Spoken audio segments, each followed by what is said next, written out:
disruptors. Have you ever punched a hole in the side of your wall and you're like, dang, got it. I got to fix that. I've got new AC in my house and I've got a brand new can in every room of the house and it left the old filter vents in the ceiling. So I've got 14 holes that need to be fixed in my house. And today I've got James Groves with me. We're talking about franchise and he is the co-founder of Hole in the Wall. In this episode of Close the Deal is a special episode of Franchise Profits because this particular brand, the margins are fantastic with this brand. We'll learn about that. And James, let me bring you into the show. This is glad to have you on board. Thanks for having me. It's great to be here. Now, where you are based, where? We are base headquarters is in Orlando, Florida, Okay. and we've been in this location here in Orlando for about 14 years. Okay. All right. So let me come out the gate with this question because you're in the home services sector. You know, that's a lot of people don't want to do the work on their homes because it's not easy work. So I'm going to ask you the hard question. What is the biggest challenge that you've ever faced? The challenge that knocked you to your knees in business that you had to overcome, and how did you get past that? Well, I'll tell you, there are lots of challenges that have happened over the years. I mean, early on, it was finding the right people to Mhm. work in our business. Skilled craftsmen were very hard to find. Um, and so our biggest challenge has been, how do we get the right staff and how do we get them trained the hole in the wall way as quick as possible to increase our scaling? And that was something that took years to do. I mean, we would have an apprentice in the field and he or she would work, could be 6 months or a year before they were really able to work in their own vehicle kind of by themselves. Yeah. And so we had to develop ways to onboard people faster. So we created proficiencies, we created checklists, we created training setup. Behind me here is our training facility. We call it the School of Rock Drywall Academy. So now we've Mhm. grown it out. So my goal moving forward is to try and get actual drywall repair accreditation. So we can now make people skilled faster, which leads to more profitability for our franchisees in the future. So you're solving that problem. That's a good Yeah. thing. Yeah. Okay. Yeah. And that's a question as a consultant I get asked all the time. How do I get the good labor? You all Mm. have the School of Rock. I love it. Yeah. All right. Who, what, well, and we're going to get into the brand. Who or what are you grateful for that helped you get you where you are today? Well, I'll tell you, we've been blessed by a number of people. There have been, I mean, my partner, Bill Dement, he's like the founder of the brand. He's the one who used to own his own painting company and decided to start doing drywall repair. We realized that anybody with a pickup truck and a paintbrush thinks they're a good painter. Um, uh, but, I'll tell you, it all started with a breakfast where he had with a buddy of his, where it was, listen, I'm looking at doing this whole drywall thing. What do you think? Mhm. And he was an SEO guy. He says, great idea. And I got a good name for you, the Hole in the Wall Gang. And Mhm. he's like, well, I like hole in the wall. I don't like the word gang. And literally that one conversation spurred the name of the business, which I got to tell you, this was Bill's Drywall. I wouldn't be here. Mhm. This is, my shirt shows, they got the hole in the wall, the brand is set. It's a Yeah. delightful brand. So I'm grateful for that. And that actually happened before I even arrived as a full-time employee in the company. It was just one of those chance meetings that kind of changed our world. Secondly, we hired a kid out of the UCF college here. I think it was like $500. He designed the logo, designed our first website. I mean, talk about a blessing just to be able, now this brand is, we're trademarked and we're all, going nationwide.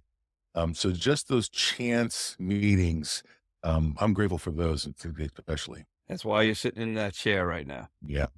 All right. Okay. Well, let's start unpacking the brand because the branding, and you leapfrog to the question I was going to ask. I love the brand hole in the wall. I mean, everybody knows that expression and everybody's got that problem. Like I alluded to, literally, I've got two vents in the ceiling. One of them needs to go in every room of this house. And that's just scratching the surface for all the damage that's done by plumbers and electricians and so forth that needs to be fixed. How I want to go back to the name because you brought that up early. Um, the name is perfect, but I know it took you all some time to get that domain as well, because you all had the domain holeinthe-wall.com. Yeah. Yeah, listen, it took us a while, but I mean, we had launched Hole in the Wall in Orlando, Florida. We did everything kind of with franchising eventually in mind. But we were just too still learning what we were doing back then. Mhm. And I look at Bill one day and I go, "Do we have our name trademarked?" He's like, "What do you mean?" He says, "Well, we got to protect our name." And so I literally spent 3 years trying to trademark the hole in the wall. And it started off with just the logo. And after 2 tries, my attorney says, he says, "You know what, guys, you need to rebrand, change the name. You're not going to get your trademark." And we're like, "Oh, this is So this is our name. It's y'all name." fought for it. We did. We fired that guy and we brought in another attorney, and they got, not only did they get the logo with that said hole in the wall in it trademarked, I Mhm. then had the words hole in the wall trademarked. And so now we own all that IP, That's as well as some other things. And then I was like, "All right, well, now what do we do? We need to get a toll-free number." And so we racked our brain. What's the 800 number or whatever we want? So we found, Bill came up with 844, and he said, "How about no holes?" That's 7 letters. And we said, and grabbed 844 no holes. So that's our nationwide brand, phone number. you know how Um, hard that is to do? Yeah, I mean, well, you fought for it. You know how hard that is to do. yeah. Yeah. But a lot of people come up with names, and Mhm. I do both sides of this business. I also develop a couple brands myself. And when I'm looking at a brand, the first thing I'll go to is, do you have your trademark? Is where that's a Yeah. huge hurdle from the start, and you all managed to pull all those pieces together. Yeah. Well, And even holeandthewall.com yeah, was 6 years. It took me to get hole, because it was owned by somebody who never used I believe it. it. And I just kept trolling. I need to find it. And eventually it reached out to me, and I was able to buy it for a few $1,000s. You're Um, lucky. and he was like, "All right, that's it. We're set. We're golden."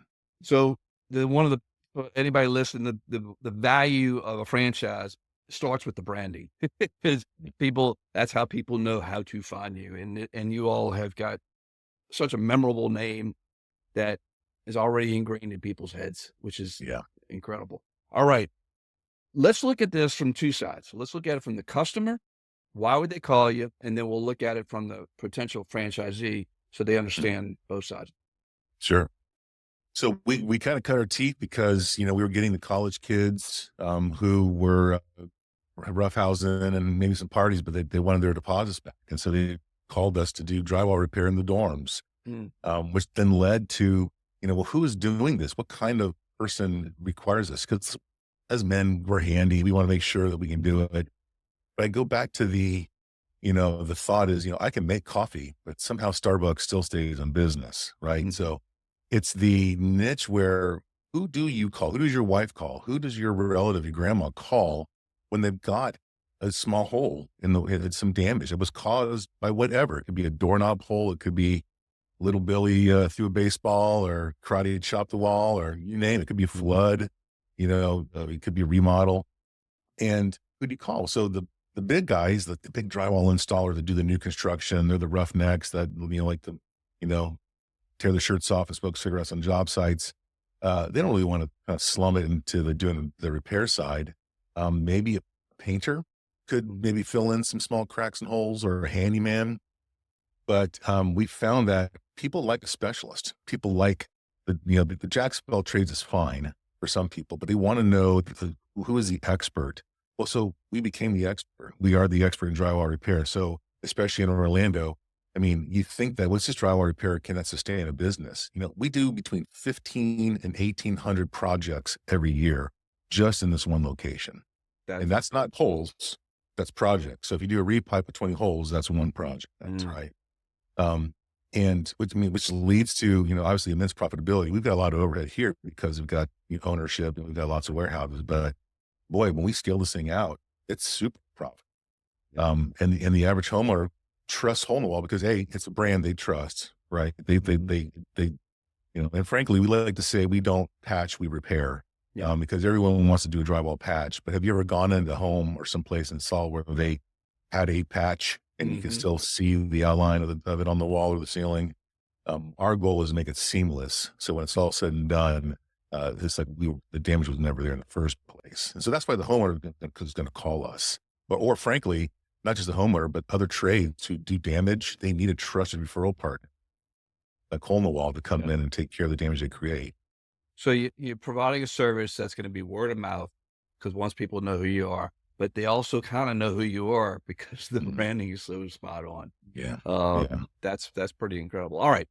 And by the way, I mean, you just brought back some memories. I happen to have I did not plan this. I happen to have my LSU hat on, and I do remember going to some parties at LSU, and I felt bad for the landlords because this party's Yeah. a little rough, Well, and that's how very, that's how your business started we love because it. of college kids. Oh, Tearing absolutely. I could tell you stories. Tell you lots of stories. about I can only all right. Let's look at this from okay, so now they're interested. All right. Okay, how do I get into this business? And what does this look like for me as a potential franchisee? Yeah. Um, we kind of market ourselves as, it's a high value brand with low margin of entry. Mhm, Um, you don't need a brick and mortar location. You just need a home office. I mhm, mean, for several years, we had a storage unit where we kept scaffolding and things like that, but we basically ran from a home office. Um, it's easily scalable. So you want to grow the business. Well, we know that each truck makes X number of dollars. So you just get more trucks, get more work, mhm, go networking, get some more business. We have in-house marketing. On the other side of my window right here is my marketing team. mhm, And they sit there all day, every day, trying to find ways to develop our brand. So as we grow headquarters, our franchisees grow. mhm, And frankly, the big kicker is the training, right? The mhm, School of Rock, Drywall Academy. We help them look in proper places for the right employees. We give them guidelines on the type of employees to hire, mhm. but then we have the training available for them. So they will learn our processes, our way of doing things, the proprietary equipment we provide. And frankly, we like people who are not drywall people, Yeah. because those drywall experts, they come in with some really bad habits. Mhm, And with our proprietary techniques, we can go in, there could be a little doorknob hole in someone's home. And within a half an hour, 45 minutes, it's repaired, it's textured, it blends, let that dry overnight, and you can paint it. Right. And so being able to teach somebody that skill is important. So then we said, well, how do we make that available, 24/7? So then I created an app for our phone mhm, where we then record. There's over 300 subjects currently with over 50 videos. I got a production studio right here. mhm. So we record the trainings. And so you want to learn how to cut base trim. I've got videos and trainings for it in the app, accessible to all the employees and the franchise employees 24/7. So if you're stuck in the field and you come across something you're not really aware of, you just grab our training app up, you can do a quick search. Oh, that's how you do it. And it makes it easy for them with a resource in their pocket. So we can scale much faster. I mean, I can literally have someone within 2 weeks, they're in a truck making money. Wow, that's awesome. Now let me ask you a question. How many people to start? Well, I mean, it could be an owner operator. Mhm. They'll be pretty busy. So typically we're selling 2 packs or more. And Okay. typically it's been an executive model where the executive is running and they hire a couple employees. You're going to want at least 2 people to start. That's the lead in the truck. And then he's going to need a helper. Mhm, Right. And that is because how you scale is the lead. We do a train the trainer model. So the lead has come here for training. They spent time with our guys. They've done ride alongs with our crews. They learned all of our techniques. And then the helper is on site at their location, riding shotgun with that person for, a couple of weeks, a month or two. And then as that helper grows and as work comes in, you just get another truck. And then now your helper becomes a lead. And then now you have a couple more helpers, and we call it, on the bench. You got a couple more helpers on the bench waiting for their turn to become a lead. mhm. That diversity is important. So if a truck breaks down, an employee leaves, now you're not stranded. You now have 2 or 3 trucks on the road. And that's how you scale. You get more trucks, you get more territories, and you just buy another truck. You just keep expanding. And it Yeah. all starts from your home, which is nice. Hmm. So Yeah. the cost, okay, so we'll come to the cost and the investment level in a second. The marketing, you alluded to that. What is the typical marketing? It's SEO, Google, Yeah. So we website. light up their Google page, their Google business profile. they get a landing page on our website, so they get the benefit of holeindthewall.com as their anchor point. Mhm. We light up all the social media. We give them evergreen posts included in their marketing fee monthly. Mhm. And then they work through my team to make sure they have all the right citations, all their SEO, and all their ad spend. Okay, because they're going to want to place ads on Facebook and Google and maybe Instagram or these other places. Plus, whether it's a newsletter or they want to sponsor a little league, our Yeah. team helps build all the graphic, all of our graphics. I got a team of professionals that create all of my stuff from banners, you name it, The wraps for the car, the the van, the maps. cars, and all that. Mhm. Yeah, the branding is it literally is it's spot on. It's recognizable. You know what it is. Mhm. Um, so 2 people to get going. Now you mentioned executive model. Somebody Yes. can bring in. So what do you see people doing? Are they coming in the business as themselves, training somebody up, getting trained, training Uh, somebody, so or do you there's a see both, a couple, little bit of it both? could be, it's like the husband wife team where the wife will run the office and the husband is in the truck for a minute. Mhm. I've got a couple where they actually, one of my franchisees, they own another business. They own a pillar to post franchise. He saw the need for it. So now he bolted drywall onto that. Wow. And so he runs both business as an executive and he's got employees in the field for drywall. That's Um, so that's very, very doable. But again, to grow, you need to have more trucks, which means more employees. yeah. So the investment level, what does that look like to get into this? We're looking at a franchise fee of 59.5 for one territory, 99.5 for two. And then you're you know, basically between 90,000 and if you buy your own vehicle, it could be as high as 170, right? Mhm. One of the things that we've done recently is we partnered with a company that has lease options for the franchisees. I don't like leases for a number of reasons. One is, I don't like the mileage cap. It's Mhm. 12 to 15,000 miles, and then you got to pay all kinds of money. Um, and two is you still got to outfit it. You still got to Mhm. wrap it. You still got to do the inside build out. So I've partnered with a leasing company that will find the vehicle, source it. We will include the wrap, include the build out of the internal mechanisms, delivered with unlimited miles Wow, that's to huge. your location, zero down. And so if you think about it, if you're say you're going to put $5,000 or $10,000 down on a work truck, Mhm. and then you got to spend another $8,000 for the interior, another 3,000 or 4,000 for the wrap. I mean, you're spending $20,000 in cash Mhm. just to get the truck on the road, plus outfitting the inside Mm. equipment, another couple $1,000. So this way, that allows the franchisee to save those dollars to use for capital to grow, as opposed to spending it right out of the chute with the vehicle. And so when you want to scale, all you do is place another order, and the truck lands on your door within 45 days. So someone can literally get into your business for just under $100,000 if they would, Yeah. that's all. Well, Okay. and it's buying two packs, probably a little more. Yeah. So you see, and you find most people doing that because Yeah, yeah. they want to, they can see where they're going. They want to, Well, if you look in your township, your population, I mean, our territories are 250,000 population. yeah, it's a lot. Um, Yeah. and so you want more than that. You don't want to Yeah. have 500,000 or more.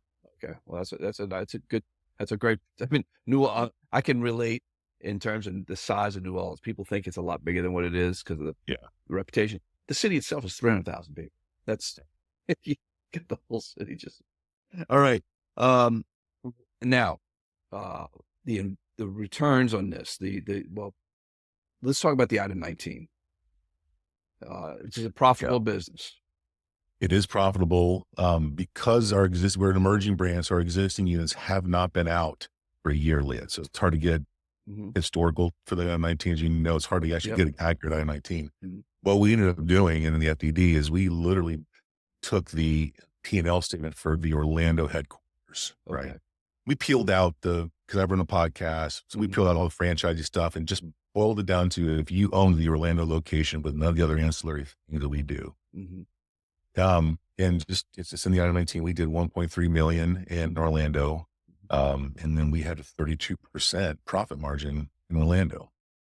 And we try to be very transparent. It's really risky to kind of throw all those personal numbers out there, but I just think it's important the candidates understand that.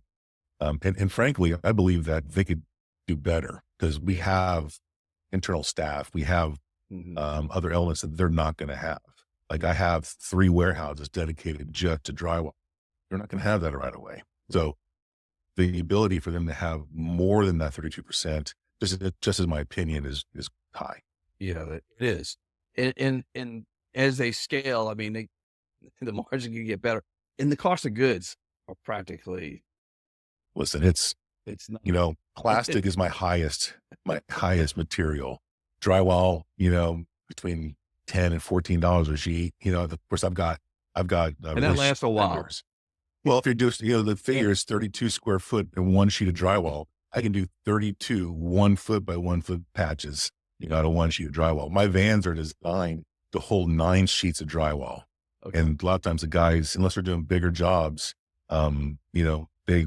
those 9 sheets will last them 2 or 3 weeks sometimes.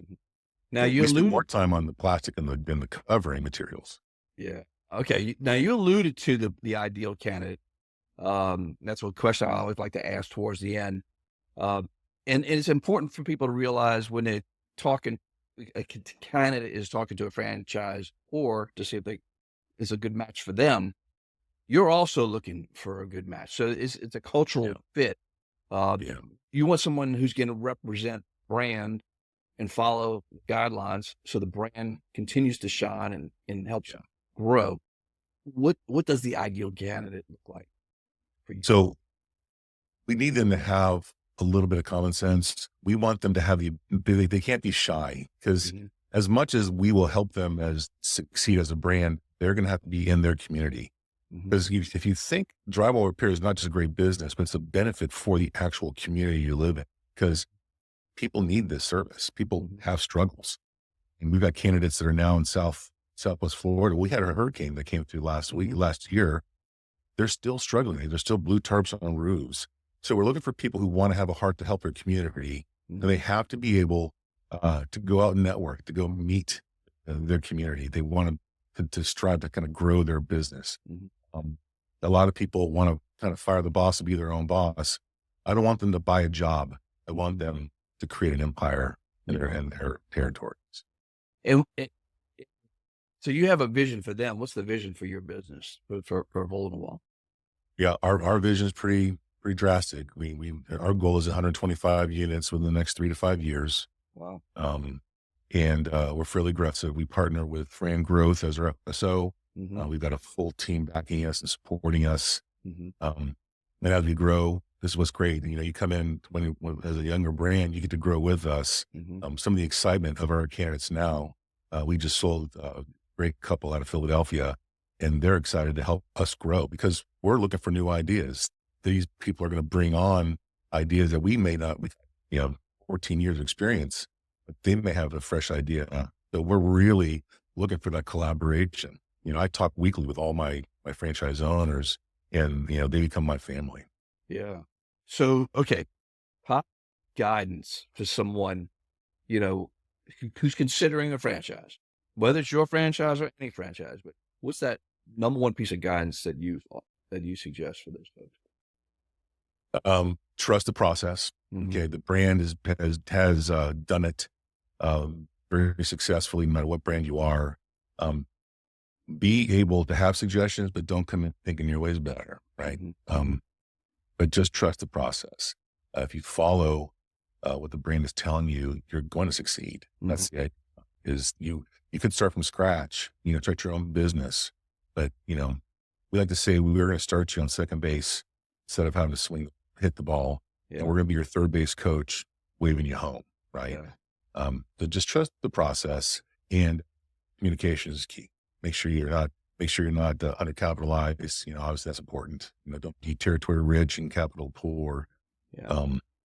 But all those things in the vetting process, we make sure that happens. We want you to succeed out of the gate. That's vital for business going into this. Um, there's so much opportunity as an emerging brand because you'll get that feedback.